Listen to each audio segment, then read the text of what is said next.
No Breaks, a Formula One podcast from the No Dunks Inc. Classic Factory, proudly a part of the Athletic Podcast Network. Whether you're watching live on YouTube, part of the Slipstream team right now, or checking out the podcast a little bit later, thank you very much. I'm your host, Trey Kirby, and I'm joined today by our local F1 expert and a man who went through a vicious Twitter audit last week and came through an absolute engagement machine. Ladies and gentlemen, Graydon Gordian. Thank you. I felt challenged, but I said, winners want the ball. I'm gonna rise to the occasion, and I'm gonna get these tweets off. You brought it, man. I mean, I'll be honest with you. Airheads versus Starburst didn't kill it like I thought it was going to. No, but everything else I thought was top notch. And I was a little surprised. Perhaps it's just because my audience knows me. We know each other. But it was a very pro Airheads audience. Nobody was really like riding for Starburst in my mentions. A little surprised. Exactly. People were just waiting for somebody to be brave enough to take yeah. Airhead's side of things. We've also got some interesting developments here on the pit wall. Not only do we have JD in his usual position, there's Jerome. And if I'm not mistaken, he's pressing some important buttons back there. Oh, he's running the show back here. Oh, I love it. Jerome, hit me with something on the mic. You got a catchphrase yet? Start your engines. Yeah! Hell yeah! Start your engines, everybody. Did you just come up with that? They should say that at the races. It's a real improv moment for me. There we go. Yes, Good stuff. Yes, and, my friend. Oh, big news here in the Classic Factory. This is like when they let the new drivers for the team take it out in free practice one. Uh-oh. We may have lost the light here, but that's okay. We're gonna heat things up with our takes. Talking about the Abu Dhabi Grand Prix, the last race of the Formula One season, as you see JD crossing through. But here's the great thing. We got Jerome over here on pit wall making the right calls. JD is fixing the camera, and Jerome's able to switch it on, or the lights, and Jerome's able to switch to the camera so we can see how everything is going. But Graydon, this was an interesting final Grand Prix. I think a little bit more exciting than it looked like after quali. It looked like we were going to have Red Bull, Mercedes, actually, or Red Bull, Ferrari, Mercedes. 1, 2, 3, 4, 5, 6. It kind of looked like that at the beginning of this race as well. But as time went on, we got ourselves a little bit of a It got exciting. race. It was good. I mean, Abu Dhabi, last year, obviously, incredibly exciting, incredibly controversial. But people forget that Abu Dhabi is oftentimes a terrible race. Yes. Like a real snooze fest. So, and for a minute there, it was like, and we're back. We're back to like 10 laps in. I was like, this is it. This is the final standings. I almost got in the car to come over here. I was like, the Red Bulls are going to drive away. Like it's Perez second in the championship, Leclerc third for sure. I was like, no, it's like there's really not. It's like there's almost no doubt in my mind at this point.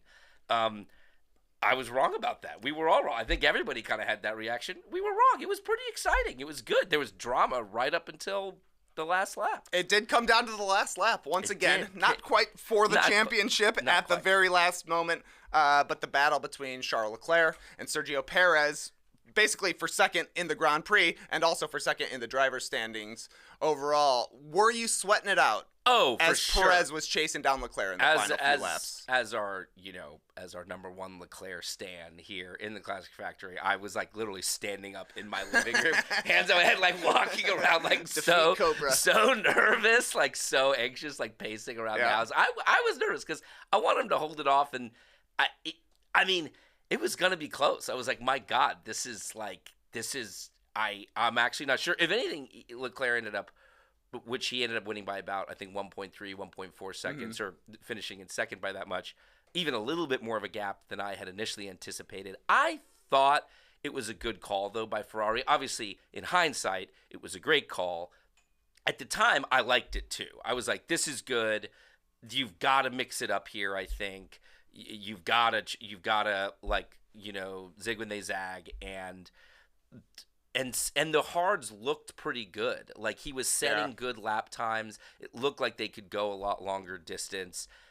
I loved the gamble. The only thing I didn't like from them was their trademark strategic indecision, which was like rethinking it like halfway through. They almost blew it by getting skittish on their own cleverness. Thankfully they didn't do that. Yeah, but I mean, honestly, if you're a Ferrari, you're this deep into the season, you've had a lot of calls go the wrong way. Oh. You finally make one and you're like, wait a second. This can't really be working. This isn't really working for us, is it? But it was a little bit encouraging, I thought. I think it was Sainz who was on the radio pretty early, who's like, degradation is better than expected. Yeah. And he was cruising along, and like you're saying, the tires stuck around for Leclerc long enough. And Perez had the other thing that I liked was Perez's second stint, his first stint on the hards after his initial pit stop, was a pretty bad stint for him. Like, that was the one where Leclerc took huge chunks out of his time, despite him, the tires are only like 6 laps older. I get they're older, but not like a ton. And he was eating huge chunks out of his time. I was like, God, this is really shocking. And I felt like didn't bode well for Perez's ability to come back for that third time. That's why I kind of liked it. Is it felt like Perez is a little off today. I think the setup or something, it's just not suiting his driving style as well as they would like.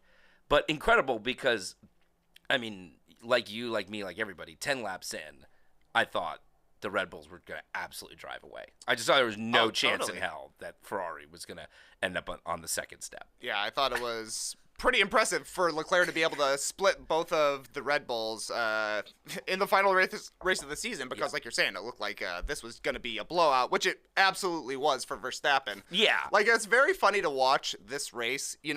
They've already got his championship sewn up. They've got the Red Bull championship sewn up, so it is really the fight for second place. So even though Verstappen was, like, so far ahead and he won the race, he was barely in this at all, to the point where they showed him crossing the finish line. And they set off the fireworks. I was like, oh, yeah. Nice. He won. I'm a little surprised. Okay.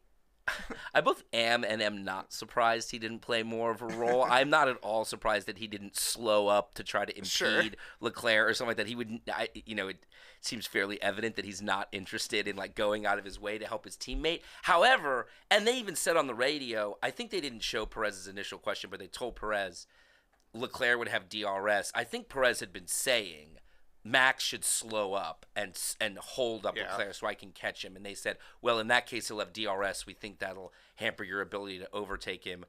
I honestly think, while that's true, that's not a good argument. They should have done that. Yeah. If they really wanted Perez to get it, like he should have slowed up, and it would have held up Leclerc. It would have been difficult for him to overtake him, and it would have, I don't know, Perez would have at least caught him.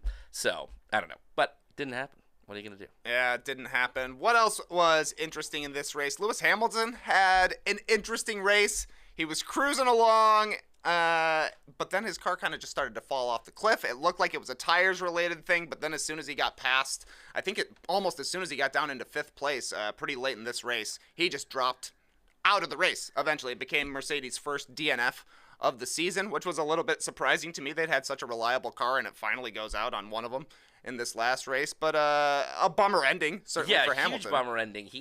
His whole day was a little tortured, right? I mean, with having the contact with Sainz and then having to give the place back, which I did think was the right call.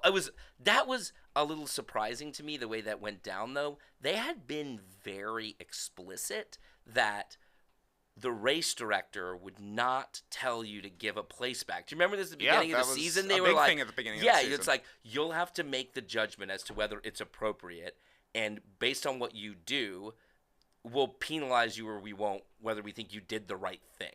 But then they didn't stick with that. They told him to they like waited and advocated so I was like, what? I was like, is that? Did we get rid of that rule? Like, what happened? I have no idea why they departed from that. But that, like, obviously went poorly for him, was costly. He did overtake Sainz right again, but then he claimed he was having power issues. Yeah. He wasn't liking the tires when he ran long. He didn't want to do a one-stopper, and they said, well, tough, you're doing one. You are. Yeah. Kind of. Yeah, like, they didn't really listen to him there. And in the end, he had his gear shifting failed, and he, I don't know, couldn't, just couldn't finish the race. So that was a day to forget for Lewis. A bummer. Yeah, it was, and he got he was in a collision early on too, where his car went flying up, and that's when he went off the track. Yeah, that was right? the signs. And that was the whole he had to give the place back, but that seemed to. It must have done something. Like, that collision and just, like, going airborne and coming back down so hard must have done something, because he was kind of complaining on the radio for the majority of the race after that happened. And he had the car has been a little finicky all weekend. He was complaining also a lot in qualifying about the brakes, that the brakes setup was wrong, that basically they were heating inconsistently. Like, they were at two really radically different temperatures, which was affecting, like, pulling the car when he would hit the brakes in one direction. So it seemed like maybe there just were some gremlins this weekend that got him.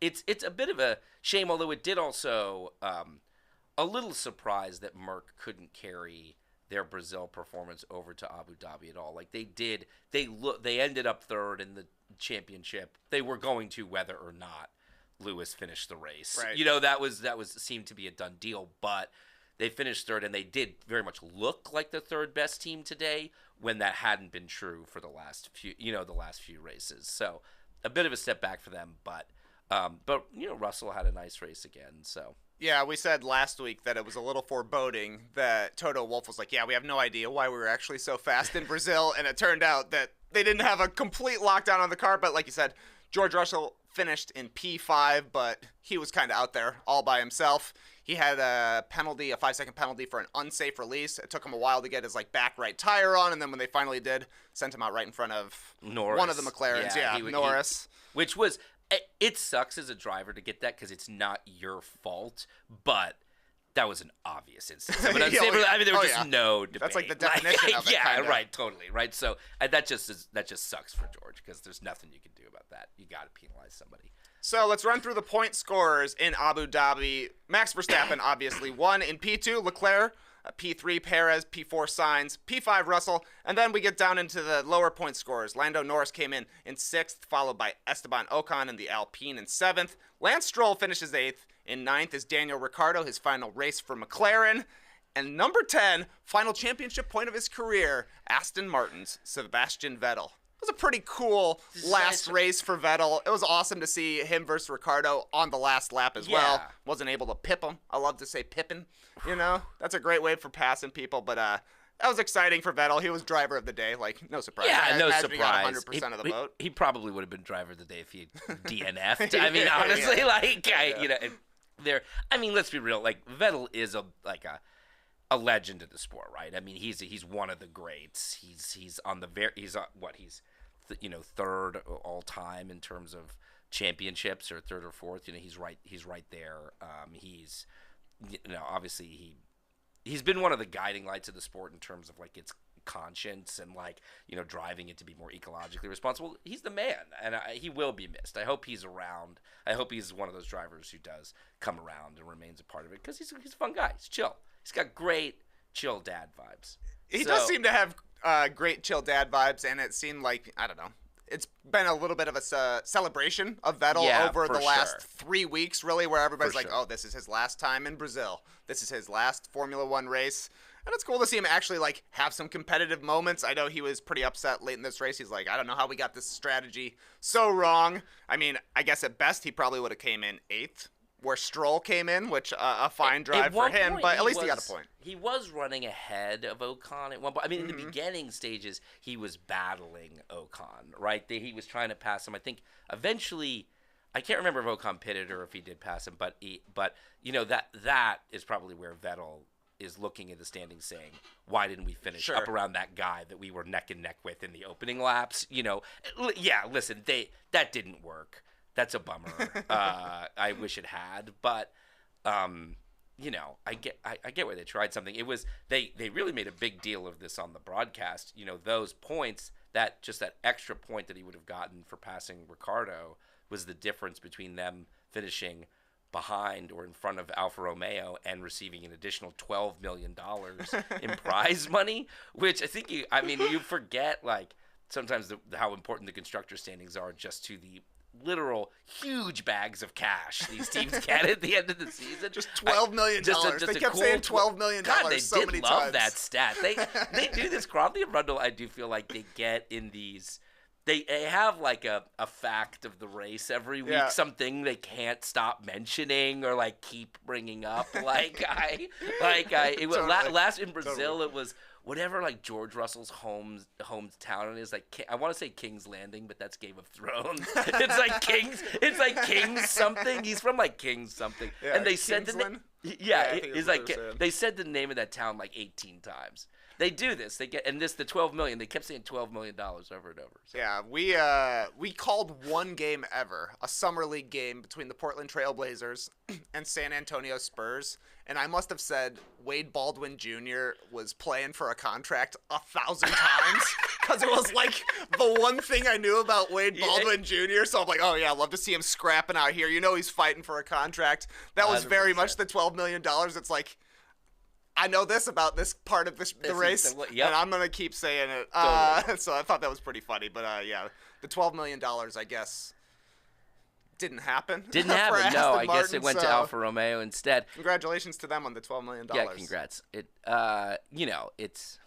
fine. They'll be fine. Yeah, they'll be okay. But their cars are expensive. Those were probably, I think you're probably right that Vettel and his race and, where he finished and actually getting back into the points after being frustrated with strategy. That's probably the other main story of this race, I think. That's the main anything else that jumped out? I mean, there was a few bone throws, I thought, to, Daniel Ricciardo, his last race with McLaren. He's reportedly going to be the third driver, I guess, for Red Bull, which maybe puts a little pressure on Sergio Perez next season. Sure. We shall see. Absolutely. I also like that Nicholas Latifi had one last DNF for the road.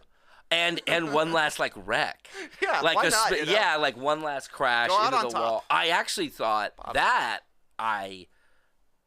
in that moment is when for a brief second there I thought, oh my God, Leclerc is gonna get second, because I thought they were gonna have to send out a safety car. Yeah, and it would have been he would have pitted onto brand new spanking new tires and had a big gap and and probably have driven away.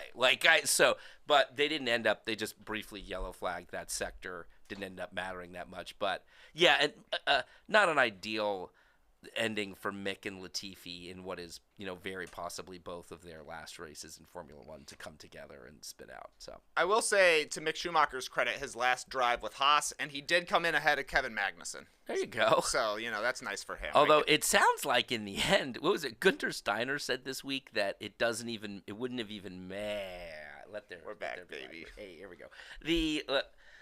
Wouldn't have even mattered if Mick had been on pole in Brazil. He still wasn't going to re-sign him. I was kind of like, I love you, Gunter. That's kind of like a dick comment to make after you just fired me. Yeah, I don't care if this guy wins the championship. He won't drive for us next year. Yeah, it's a real salt in the wound, man. Like, pretty harsh comment for a driver on his way out the door. I get the sense they just plain don't like each other, maybe. Yeah, that must be it, because I don't know.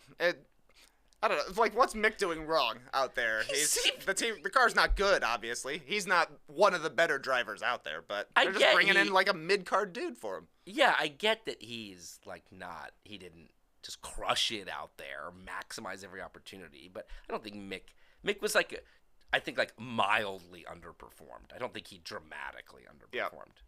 And the other thing I was going to ask you about, I was actually going to force you to explain something to me, because we heard a whole bunch about track limits at Abu Dhabi. Quite a few lap times deleted. Yeah. Quite a few talks of the black and white flag, but not that black and white flag. Right. Not the checkered flag. Not a different one. Different one. So it's a good point, actually. I've never thought about that fact. Couldn't have picked a different color. Yeah. Black and yellow. That's a good. Black and orange. The meatball. I don't know. Anyways, explain track limits to me a little bit. Okay, so obviously there is a white line around the edge of the track. You're supposed to, in theory, stay within the white line. And in that instance, what they mean is any part of any one of your four tires has to be on the line. The car doesn't have to be inside of it. You see this in qualifying all the time, where people, are right on the edge. There's tiny slivers of it, or you can see it's like in football where you see a tiny blade of grass, whether it got caught or something. They're looking for that level of granularity there. It does matter in the race, because obviously in certain corners, certain places, there's a huge advantage to potentially leaving the track. You can take a corner at a much better angle. You can get a lot more speed heading into a straight, which is the reason you see it in the final corner of Abu Dhabi so much is about the exit speed and making sure you carry as much speed down that main straight as you can.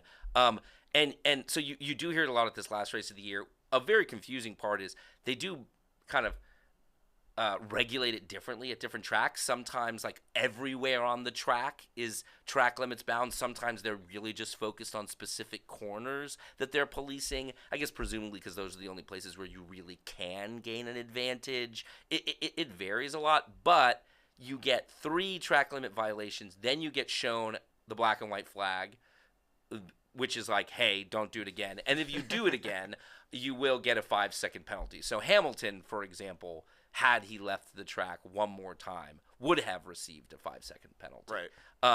And then oppositely, Leclerc had not had that many track limit violations. So of those last couple laps, he was using them. He went off the track strategically to pick up speed because he had violations to burn. So like that's actually smart. So he save your limit violations. So it ended up helping him. It was a constraint on Hamilton, but that's basically what it is.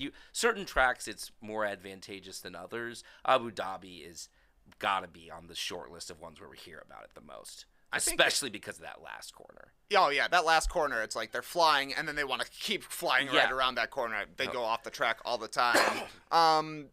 A few questions, a few follow-ups. I think it's so weird that there are some tracks where, like, the track limits don't matter just for certain corners, and that's just kind of like track by track. I find that unusual. Yeah, I think it's just because some of them there's no real advantage to be gained by like the apex or what is on track is in fact the fastest way through it, right? So there or others where there's very little off-track room. Monaco, Baku, other places. There's really oftentimes a lot of street courses. Singapore, there's not a lot of room to go off-track. Off-track is a wall, So there, so I think so sometimes it's just not even an option. I'm trying to think of other instances where it's like really advantageous to go off-track. You see in Hungary, there's a couple. It came up a lot this year in Hungary. There's a few corners, including the last one, I think, also, where there's a lot of value. Also, to clarify, it's like baseball, where if the ball is touching the foul line, it's inbounds. This is similar, right? Like any tiny sliver of tire, you're good. It's like the opposite of basketball, where if you barely touching the out of bounds, you're out of bounds. It's like baseball or soccer works like this too, where just as long as the ball is like on the line, on the edge, it's like there. That's a little bit of tennis, like World Cup teaser content for you guys. Yeah, I know you're a big Brentford Bees fan. I didn't know it extended to all soccer though. Yeah, exactly. Well, now the bees are kind of a gateway drug to the world of soccer. Of course, yeah.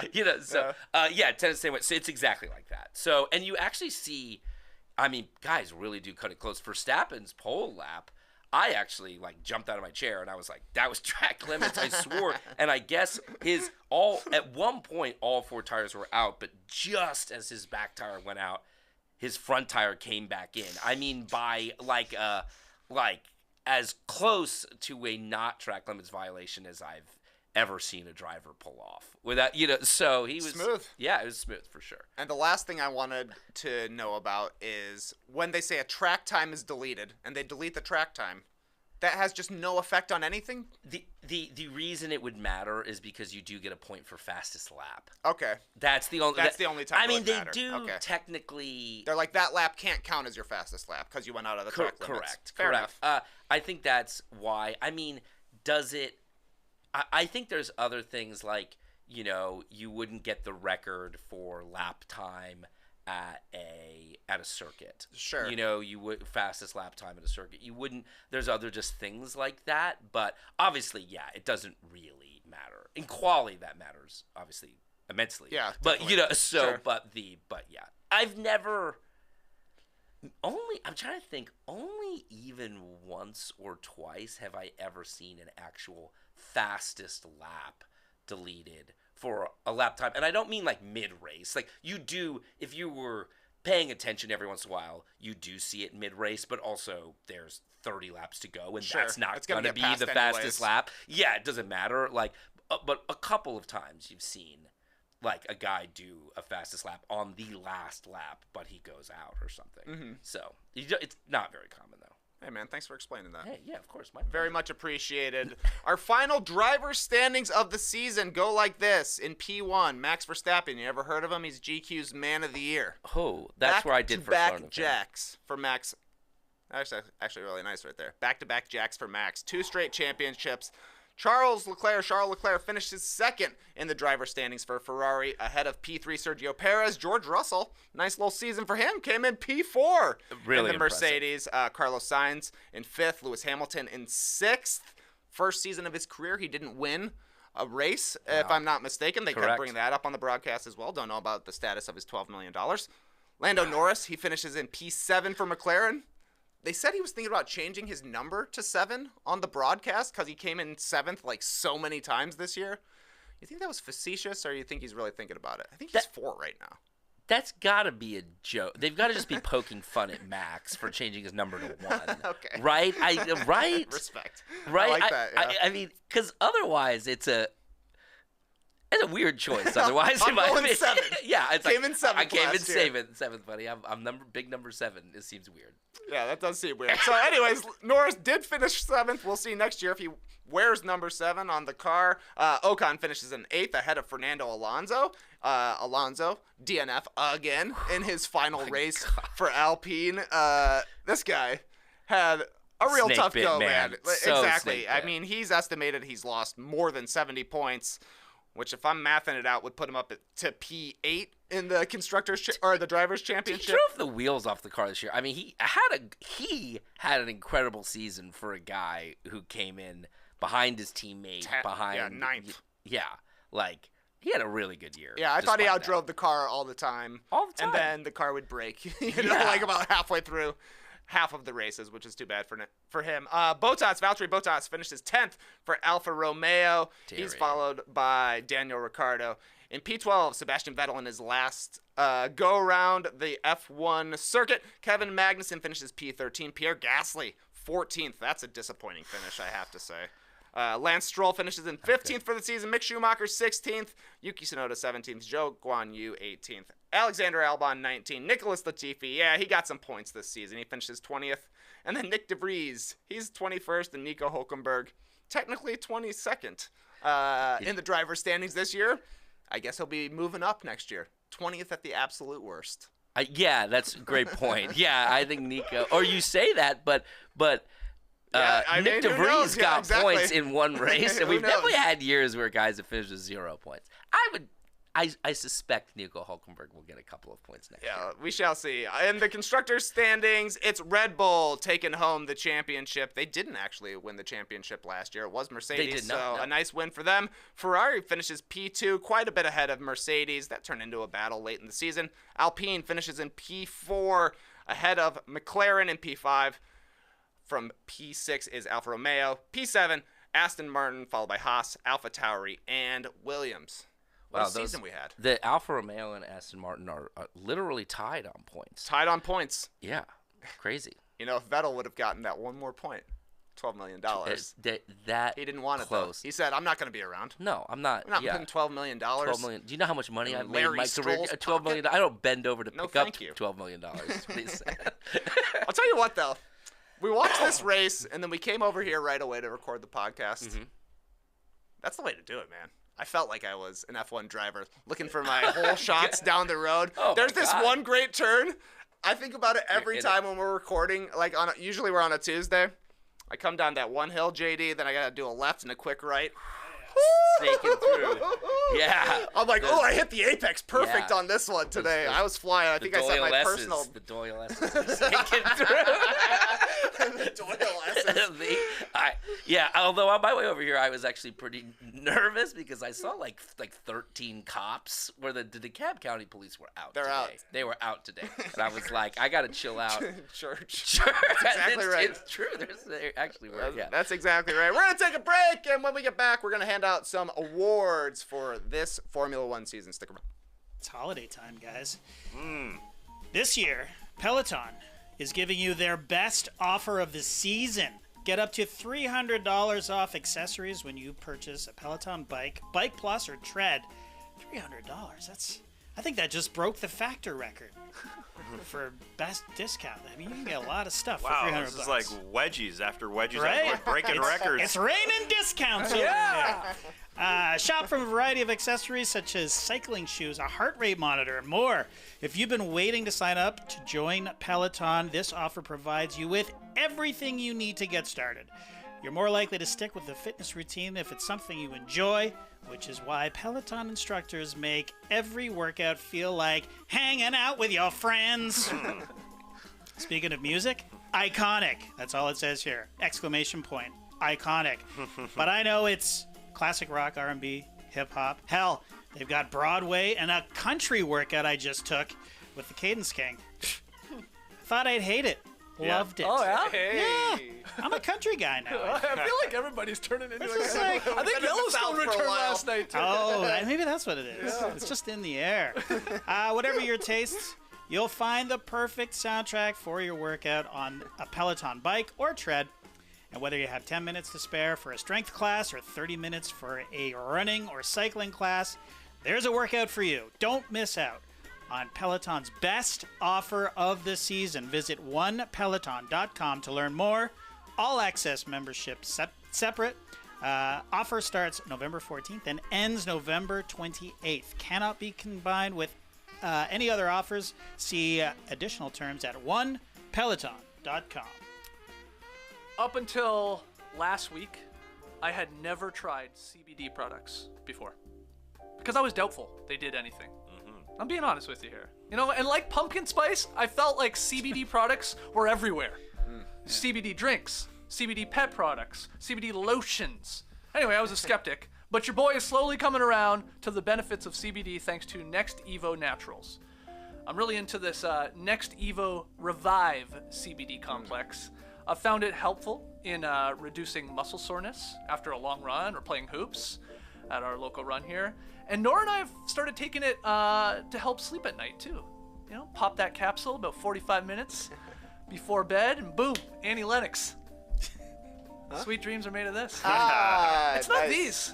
Isn't that crazy? It's not sweet dreams are made of these. No. It's sweet dreams are made of this. I know, I just blew your mind. When you say it out loud, though, it makes sense. Yeah, it does. Because made of these, not a sentence. I know, but it's because, but who am I to disagree? And that's why it rhymes, so you think it's these, Yeah. but it's definitely Yep. this. Well, what if you're both holding a CBD product?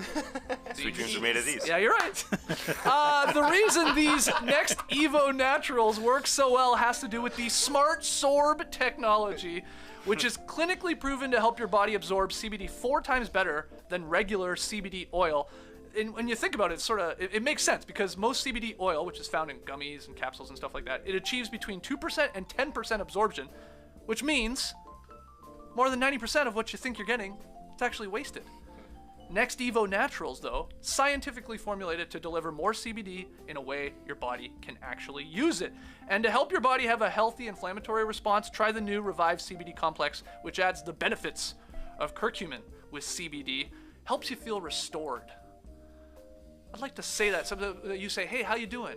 I'm feeling restored. Feeling restored today. Yeah, I'm going to start adding that. That's a great term, though. Like, Yeah. if you're feeling restored, you're feeling great. Yeah, and I am. I agree. Because of these Next Evo Naturals. So don't settle for less. Get your supply of Next Evo Naturals Revive CBD Complex today, or shop their gummies, capsules, and mints, proven to absorb 4 times faster than standard CBD oil. Get up to 25% off when you subscribe and spend $40 or more at nextevo.com/recover and throw in the promo code NODUNKS. That's nextevo.com/recover, promo code NODUNKS. Back with no breaks. Graydon, one thing we didn't talk about from the Abu Dhabi Grand Prix, the donuts. Oh At my the God, we end of didn't the talk about race. the Some incredible donuts. And what a way to great send off the F1 season. When's the last time you did donuts in a car? in a car. Maybe like college. Yeah. I did one time. I did some donuts in my Back car when you in were young and college. dumb? Yeah, back when I just didn't, Seems didn't scary care. to me I now. was yeah, I think probably, I'd be worried about losing control and going into a driven style.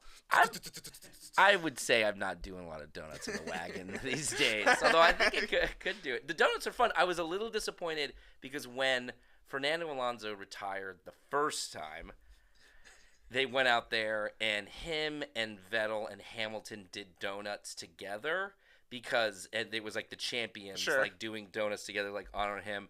But then Hamilton and Alonso, I bet you they would have done it for Vettel, but they both DNF'd. That's too bad. Like, I That's think too they bad. probably planned on going out there and doing it. We'll for do some him. sick donuts. Yeah, but then They didn't even finish. I did like Alonso saying, "I'm gonna look out for Seb at the start of the race. Like, don't crash this guy out." I thought that was pretty cool. So yeah, too bad they weren't around to throw some donuts at the end. Though I did see Sergio Perez almost went into the wall. Has anybody ever like accidentally when doing a tapped donut, a wall doing a donut? I don't know. I've never seen it if it had, but These you guys are know, pretty they're slick with the pretty wheel. You know? good at doing donuts. Like they are. I would say that's like they know how to do a donut. That's one of the requirements to get your super license. They do. It's on the track is one thing, but you know sometimes when you see these like PR events, they're like in a city, like when they were in Las Vegas, like the other week. You know, they're like on the strip doing a big PR event, and I think Perez was there doing donuts. And it's honestly they're like it's a pretty small space. There's fans all over the edge of it, and he's spinning the car around. And I think to myself, you got to be very confident in your donutting ability to do this in this moment. So yeah, I mean, there was a moment in the Abu Dhabi Grand Prix where Hamilton was trying to figure out whatever was going on with this shifting on his car, and he was driving just 90 miles an hour, one hand, like trying to fix the steering wheel like this. I was like, okay, these guys are a little bit different here, but that's enough Abu Dhabi. Let's talk about this entire season. We're going to hand out some awards here, and our first award is the biggest one, Graydon. It's the Full Beans Driver of the Season Award. The award for the Formula One driver who gave it the most beans this entire season. A dominating victory for Max Verstappen, certainly. So I wonder if he'll be receiving some beans here today. What you say, Graydon? he would be a worthy recipient, no doubt, having had one of the most dominant seasons of all time. Yes. But I'm not going to give it to him. Of course not. Of course not. It's not about that. It's really not. It's really not. I'm going to give it to a man who absolutely, I think, delivered it week in, week out, really arguably outperformed the car, was incredibly consistent, beat his fellow driver, his teammate, who is one of the greats of all time, and no doubt about it, loves a plate of beans, George Russell. I love it. I was considering giving Russell my beans as well because he was just so consistent and finally won his first race of his career, put it on pole a couple of times, and pretty impressive to be able to outdrive Lewis Hamilton. He was just very steady throughout the entire season, I thought. For me, when I look at where I expected people to be, the season I expected them to have, a lot of the other people, as I look at Max, Charles, Sergio, wherever, they're about where I thought where they should have ended up given the car and given their capabilities. But Russell in P4, I think a very impressive outing for him. Really great. And I also just think it's about like who's going to appreciate the beans, who's going to eat the beans. And it's George, the most British man alive, who loves a plate of beans. He absolutely loves it. There's no doubt about it. I thought, though, you would maybe go for Leclerc, considering he was leading the championship race early in the season. Ferrari's if we had early start and numerous troubles gave us a whole bunch of content throughout the year. Oh, well, Leclerc is in some ways is the story of the season, despite becoming in P2. Like he was in some amazingly weird way the protagonist of this year, despite Max running away with the title. Yeah. Like he was the story so many weekends. And had we done a full beans driver of the day, I think it would have been Charles, who I think an absolute coup to end up in second. Definitely. After the way so a great driver for him to do it. But for me, when I really just look at like who impressed the most, I mean, Charles actually was incredibly impressive. He really only had a couple of instances where it was his fault, France and, maybe one or two others. I think Miami briefly had an error there, but for the most part, he drove clean. He drove at a very high quality. It was really pit wall strategic blunders or, car issues, that took him out of races. So that was, but Listen, I mean, for me, it's like Russell just looks poised to join that upper echelon of Charles, Max, etc., who are really battling for titles in the next, few years. Definitely, with the rep he had at Williams as a potential world champion caliber driver, to see how good he actually was in a better car, I thought was super, super impressive. And yeah, Ferrari, they kind of just didn't become a story at the end of the season. Apparently they ran into the cost cap, is what Binotto said, and they were just a little bit out of it. So to come through here at the end in Abu Dhabi, I thought was super impressive. And yeah, Leclerc was just such a major driver of narrative throughout the season, I thought. Fernando Alonso is the other guy I would consider giving full beans to. As we talked about, he outdrove the car, it seemed like, almost every week. It seemed like he was faster than Ocon almost every single week. They had a lot of scraps together, but the results weren't there due to the reliability. And I also give Alonso a lot of credit for having such a crazy, silly season this year. Yeah, because that was so unexpected that he would be leaving Alpine, a car that looks like it was pretty solid, for Aston Martin, a car that was looking very, very slow this season. But once he decided to take Vettel's seat, everything really popped off. Huge credit for being the guy that set off a super ridiculous, silly season. Just so dumb and weird. And he was the domino that tipped all that. And it finally ended this week, it feels like, with hearing that Ricciardo's going to be now backing up Perez, I guess, over at Red Bull. And even that, I guess he technically hasn't signed the contract yet or something, which I think he's gonna. It seems like he's gonna. Yeah, I mean, maybe he's waiting for a lucrative media deal.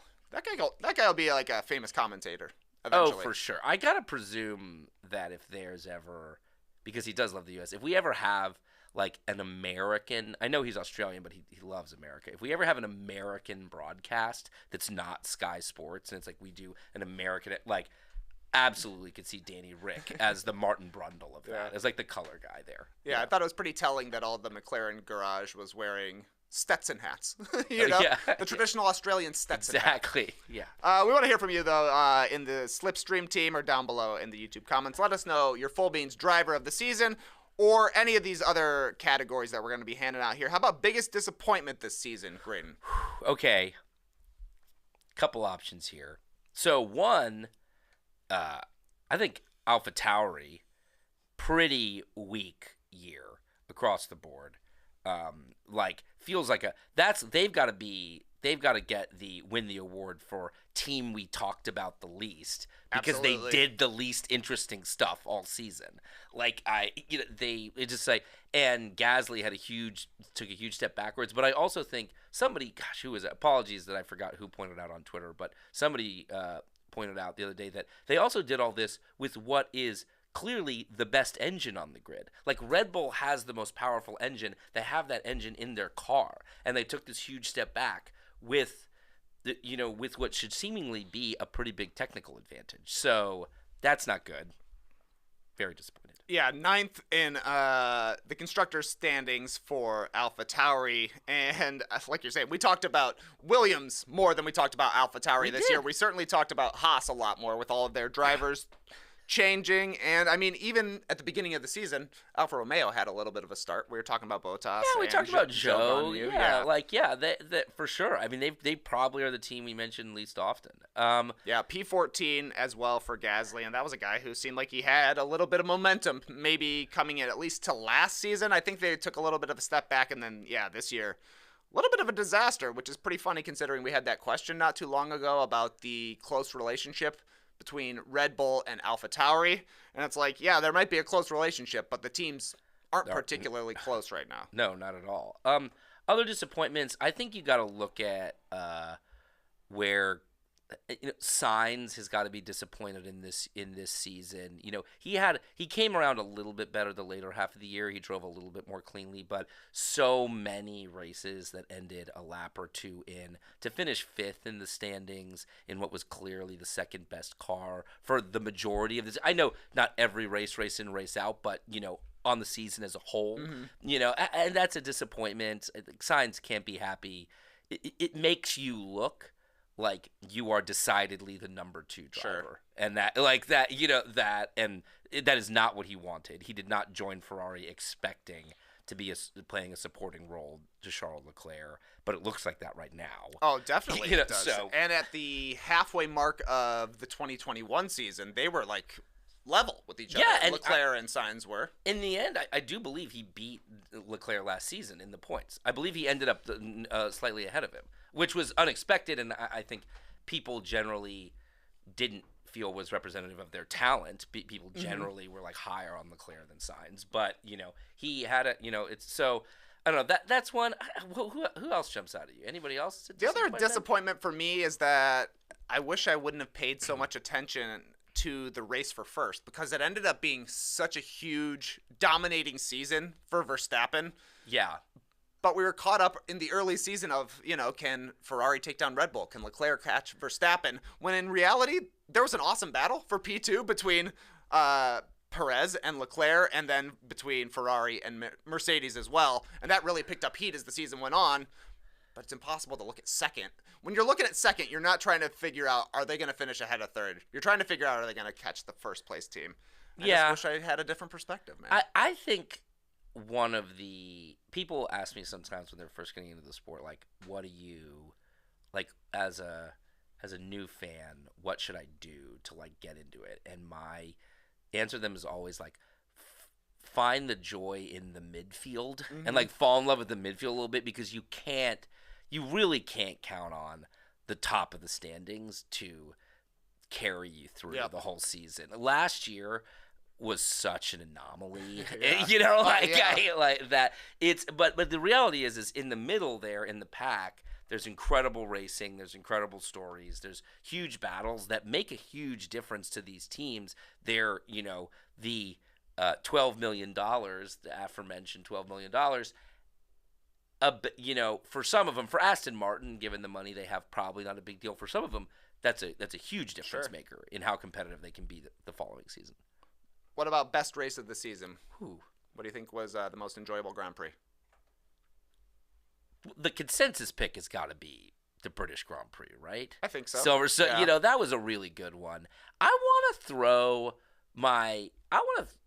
throw in a shout out to Brazil, though, which I know the title was decided by then, so it didn't have it didn't seem to have like the season-wide impact that Silverstone did, but I thought it was a great race and a great weekend end to end. It's like quali, the sprint race, and the race itself, all super exciting, all super fun. I really enjoyed it, despite the fact that it was kind of a,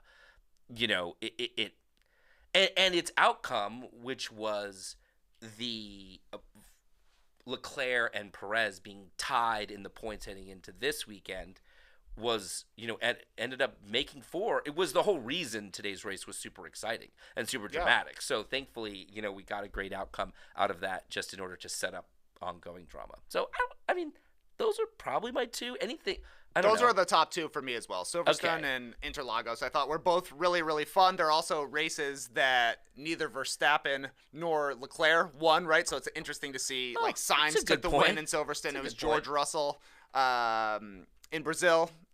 So I thought that those were both interesting, and it also had last lap kind of intrigue stuff, right? With Hamilton at Silverstone left out there with the safety car coming in late, and should we bring him in? Should we not? He eventually gets eaten up by Sainz. I thought that was fun, and then like you're saying, all the spice between Verstappen. Yeah, that Perez. was fun. It was great. Yeah, it was great. I mean, other ones to mention. This is a long time ago now, but the Saudi Arabian Grand Prix was actually pretty good. That was back when we thought we were gonna have a Ferrari's really tight. back, baby. Yeah, when we thought when Ferrari was back, and we thought we were gonna have a really tight title fight, and Max and Leclerc were battling, all the way to the end. Leclerc took, Max overtook him just a lap or two before the end, and even at the end of that race, Leclerc drove up and gave him a thumbs up. And when they interviewed him afterwards, before Ferrari had done their season-long demoralization of Charles, he was thrilled. He got second, and he was like, today was super fun. It was super great. It was great racing. It was hard racing. I had a great time. This is so great. It just it felt fun, definitely.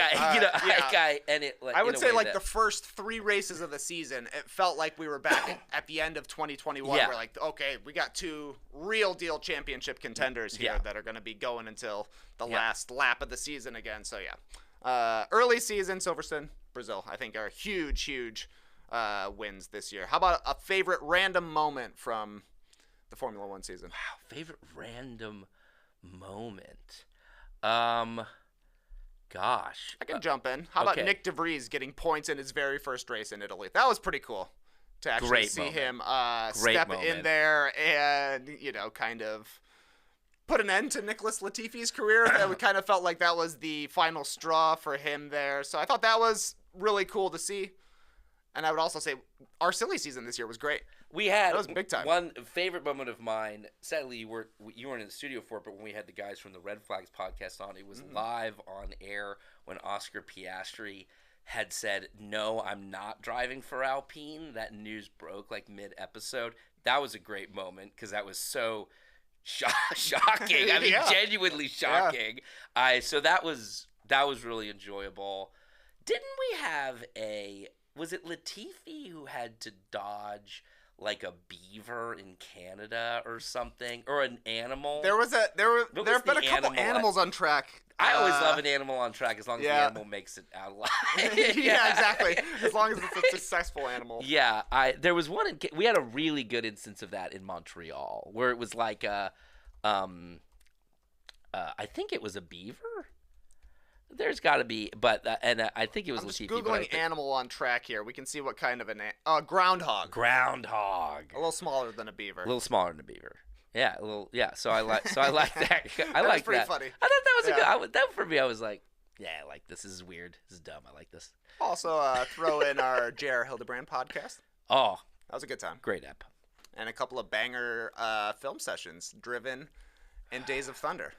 Both good. Which do you both do you like? good? Did you like? Okay. The podcasts, yes, both good. The podcast's good. The movie's varying in quality.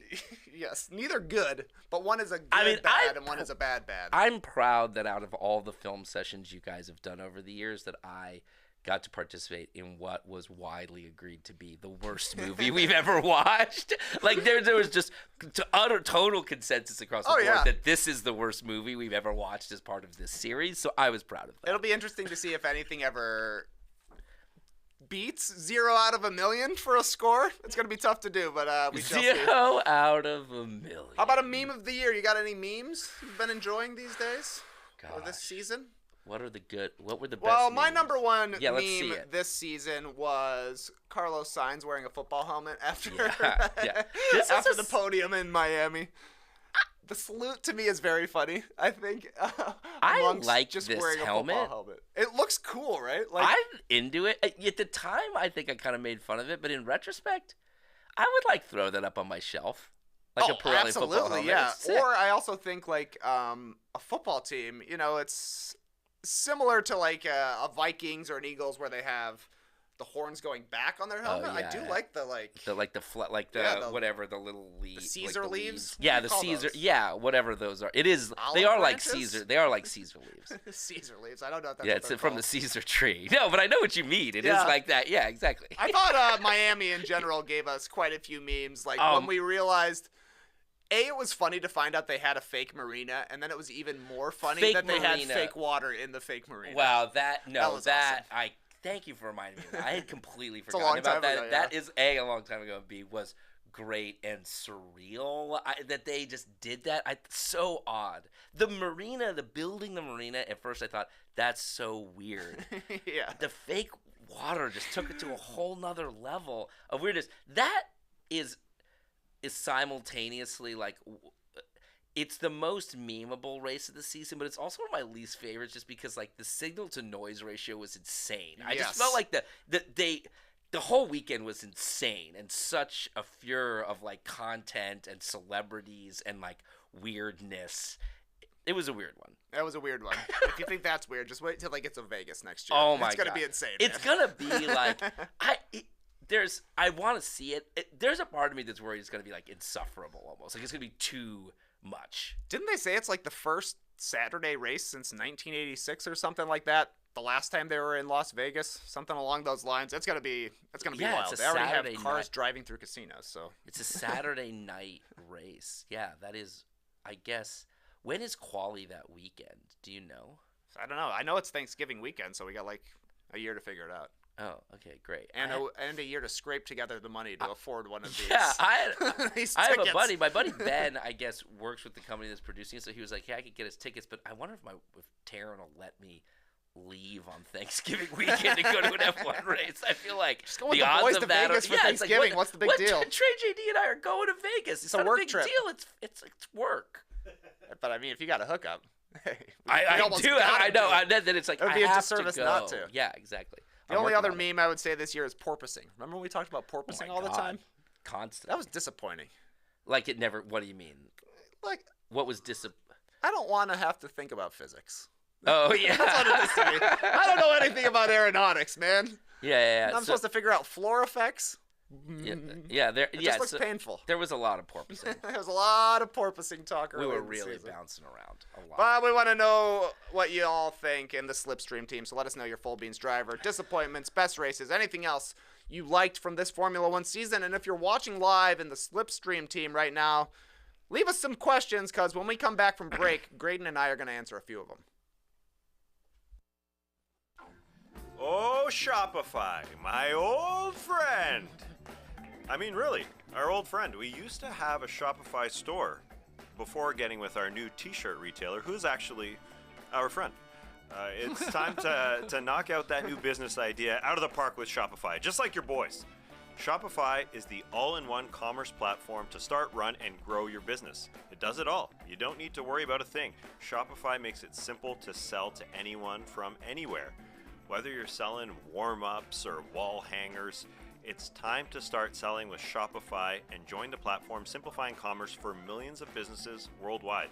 With Shopify, you'll customize your online store to discover new customers. Shopify fields all the sales channels to grow a winning business, from an in-person POS system, I didn't know that, to even across social platforms like TikTok, Facebook, and Instagram.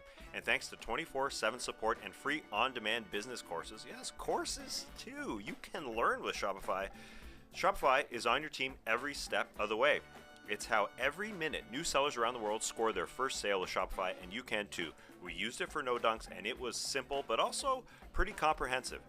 When you're ready to take your winning idea to the world, team up with Shopify, the commerce platform powering millions of businesses down the street and around the globe. Try out Shopify for free today and start selling everywhere.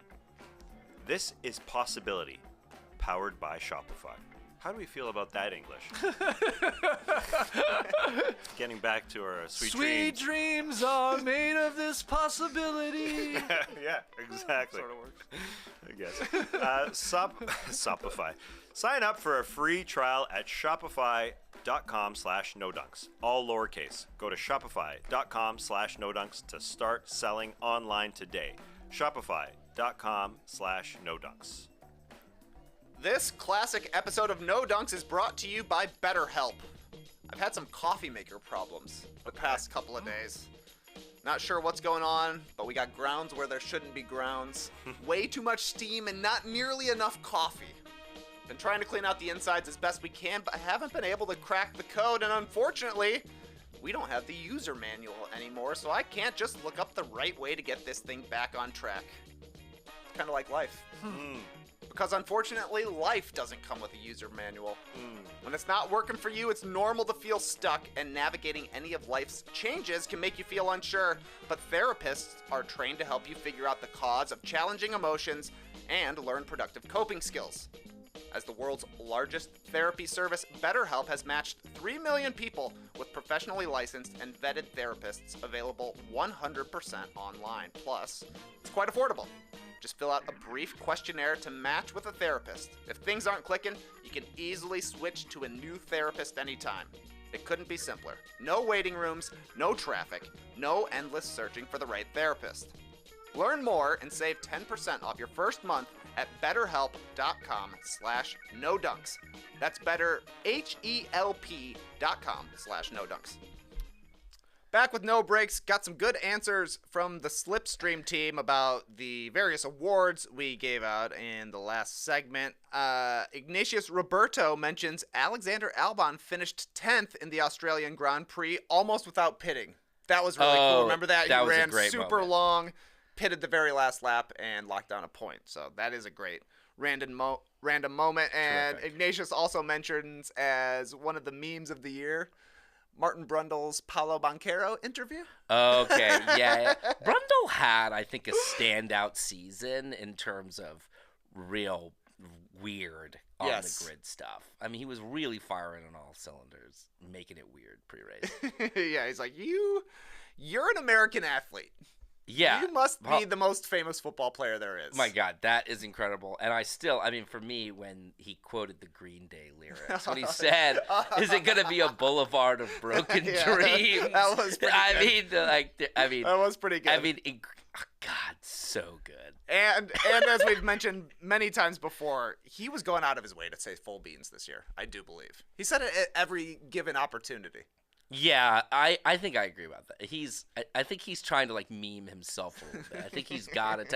I think it's like hand down. It's the hand down, man down of the right. Nice. He's like, yeah. I'm getting it in there, right?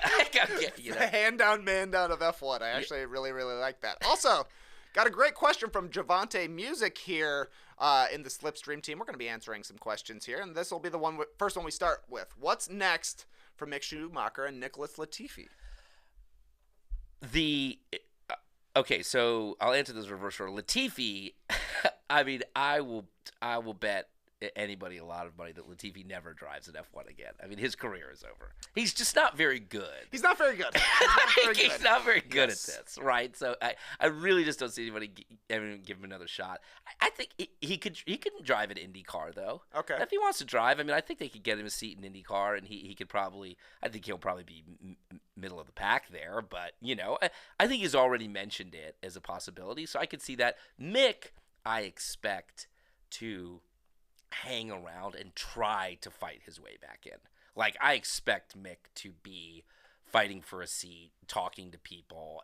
Where and how and when, it's not going to be easy. There's a lot of talented guys out there, and Mick didn't perform at the level that people hoped he would. So it'll be tough to earn a second chance when there's only 20 seats. But I think it's possible. I think it would really help Mick out if we end up seeing the grid get expanded a little bit. If we see a few extra teams come in, I think it gets way more plausible. Do you think he goes the reserve driver route, whether it be at Mercedes or, yeah. I mean, I think Ferrari, like he was with Ferrari in the driver academy for a little bit. But then we had that quote from Toto saying he's a Mercedes man. Yeah, I'm a little surprised that the Ferrari driver academy dropped him coming out of this year, right? I'm surprised that the conversation wasn't, why don't you be our reserve driver? But yeah, I mean, if he is Mercedes reserve driver next year, that is a real coup for him and just keeps him in a sport that's very political and very much about centers of power and people who have outsized influence. Being close to Toto helps. Helps you get back in a seat. So that increases his odds immensely. So you say it's easier to get back into Formula One if you're a reserve driver who's just there and might be called up at any given moment, rather than comparing Latifi and Schumacher here, but in general, what about going to IndyCar and dominating and saying, okay, we'll bring you back? I mean, we just haven't seen a lot of guys.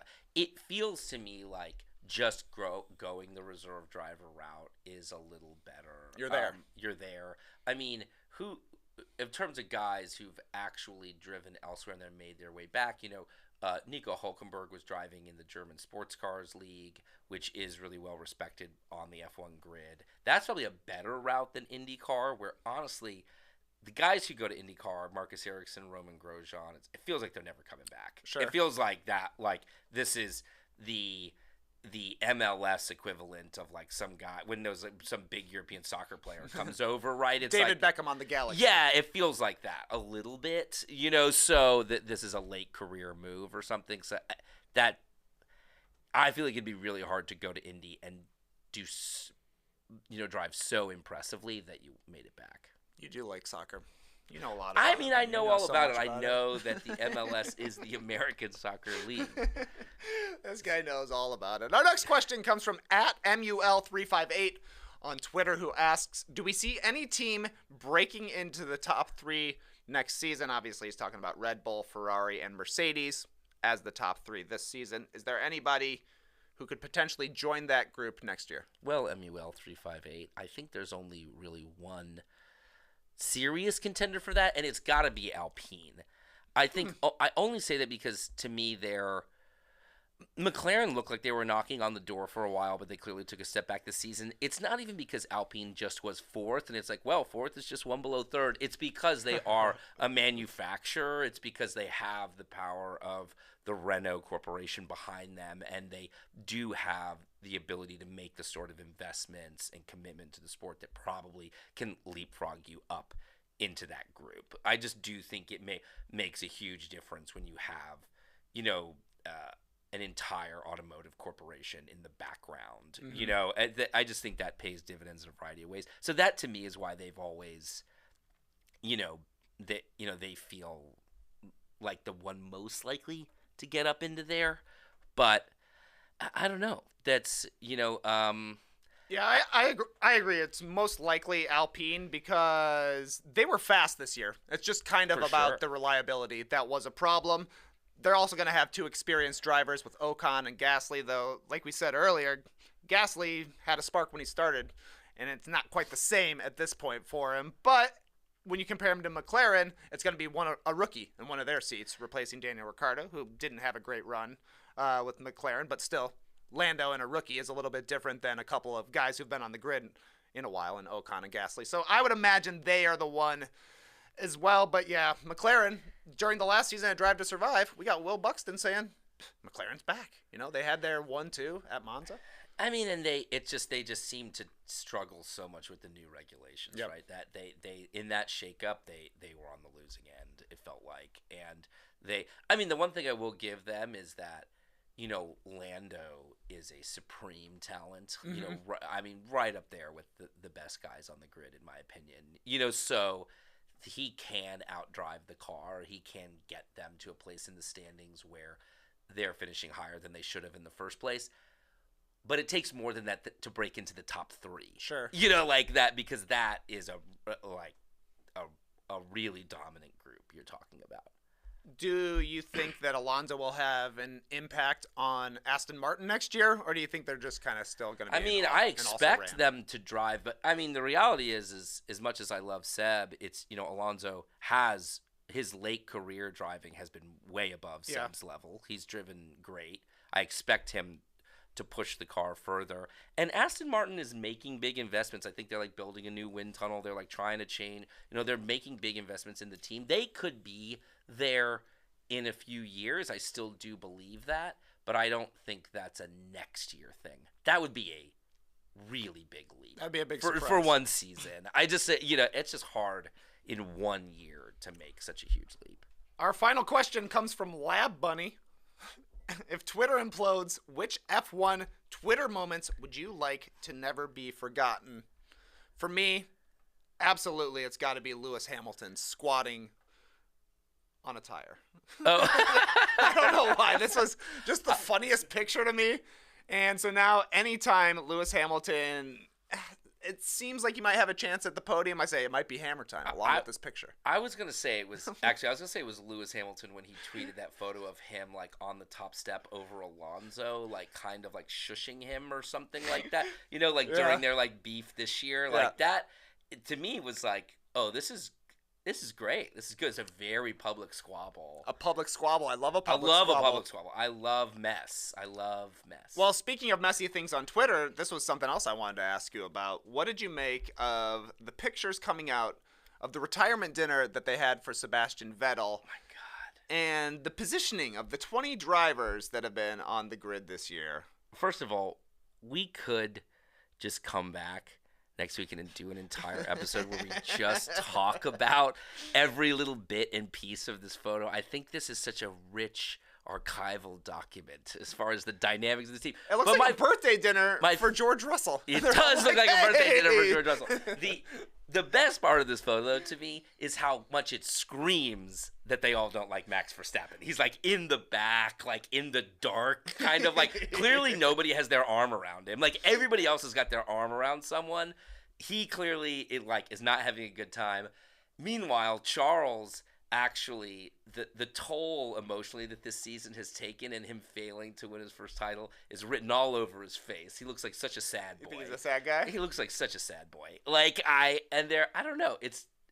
I love it. I would truly just kill to be a fly on the wall at one of these dinners. I mean, I don't know what they're like. What must the dynamic be like? Yeah, it's weird to imagine like having a dinner conversation with Max Verstappen. Well, it's just a little unlike any.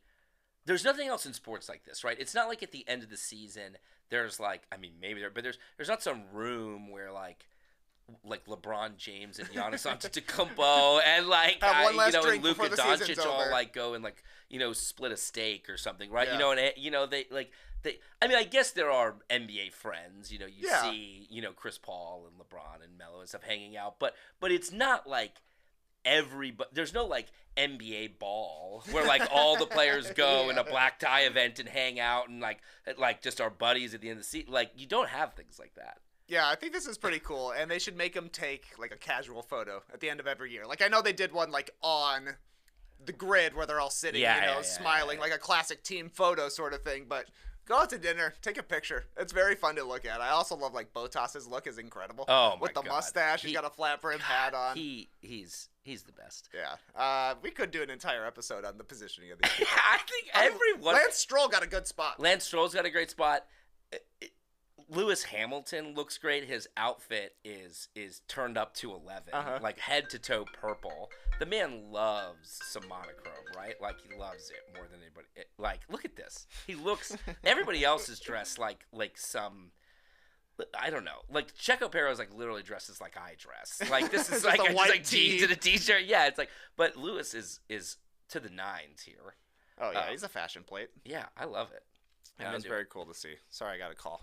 No, it's okay. Did we know? Was it? It's my buddy. It's my buddy John. He's trying to figure out about this Falcons game later. Oh. I usually like to John. keep this pretty close to my vest, but I don't know if you know this about me, Graydon. I like sports. Oh, I like sports. man. I like He's a racing sports guy. sports. I like basketball sports, football sports. Football. Soccer? Where are we at on that? I'm not going to start liking soccer for another week, probably.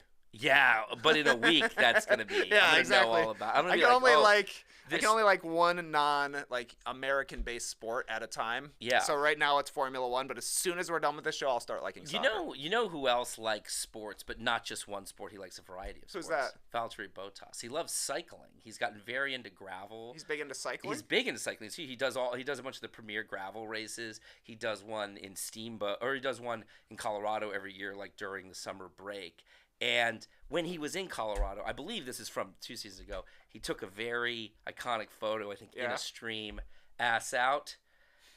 And my friends, we have a new contribution to the wall of the Classic Factory. We have. This is my gift to you, Trey. I earlier this season I went ahead and got the Valtteri Bottas ass poster, and a bit like Bottas gave it to Lewis Hamilton at Monaco, I am presenting you with this man ass. It's just now the start of the holiday season, and I already know that this gift won't be topped. Oh, it's a gift that keeps on giving. Actually. It's the one, yeah. It's so much more majestic in person than I was thinking. The definition.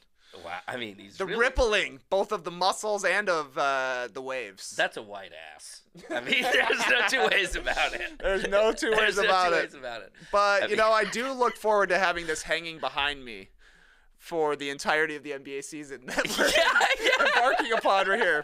Yeah, behind me, also nice, man. Oh yeah, there you go. So it's a real beaut, and I think it's calming. I think you look at it and you think, It is beautiful. It is like calming enough that if you look at it and you just notice it, you're like, oh look, that's beautiful. But then you look a little closer. It's a reminder that there's no day like today to start living your best life, my friends. And that's what Valtteri's doing. Valtteri had these vibes all season. Incredibly chill vibes all season. Incredibly chill vibes. He put this out at the absolute perfect moment. Early in the season, Alfa Romeo had a nice start to the year. We were excited to see Bottas again, and then we were excited to see his boat ass again. So perfectly timed, very cool, and I cannot wait to see this hanging on the wall around here. It's a real we've been spiffing things up, and this is going to be an incredible addition. What a season we had, Graydon. What a season. Ending it with Valtteri Bottas naked in a stream. It's a fitting. We've spent a lot of time in the streams together, but never like this, Graydon. Yeah, this is truly the end. We've reached the. I think we did end. say we were going to recreate this at some point. Oh my god. I've got a camping trip scheduled at Sweetwater Nature Reserve in a couple of weekends. Uh-oh. Might be a little cold. But I think it's cold in here too. I think he's cold. I guess we would know if he turned over. Oh! Thank you so much for joining us for this edition of No Breaks. And maybe we'll do another off-season content little episode at some point. Hand out some more awards. Who knows what other driver we can find nude on the internet. Hang a picture. Yeah.